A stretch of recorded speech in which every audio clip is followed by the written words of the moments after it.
On en vient à cette affaire qui embarrasse la gendarmerie. Cela nous ramène en 2011, la mort d'une gendarme de 32 ans, Myriam Sakri, retrouvée avec une balle dans le ventre. L'enquête avait retenu la thèse du suicide et avait écarté par ailleurs l'hypothèse d'un harcèlement moral qu'aurait subi cette militaire. 9 ans plus tard, la famille a produit de nouveaux éléments pour faire rouvrir les investigations. Et ces éléments seront examinés aujourd'hui par la Chambre de l'instruction de la Cour d'appel de Lyon, Gladys Laffitte. Exactement. Durant 4 ans, une amie de la famille de Myriam Sakri a recueilli des dizaines de témoignages d'anciens collègues de la gendarme.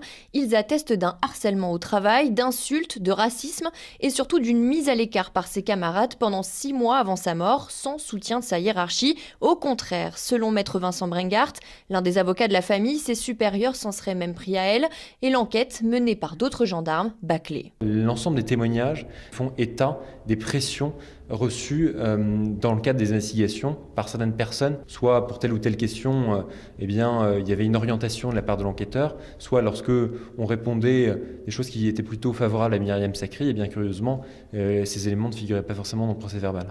La famille de Myriam Sakri en est convaincue, la mort de la gendarme est directement liée à ce qu'elle vivait au travail. Un message manuscrit a même été retrouvé, elle met en cause nommément son supérieur. Cet élément, comme d'autres, n'aurait pas été exploité correctement selon ses proches. Ils espèrent donc que de nouvelles investigations permettront d'éclaircir définitivement les conditions de la mort de Myriam Sakri. Même le parquet général est favorable à la réouverture de l'enquête. Gladys Laffitte du service police-justice d'Europe 1.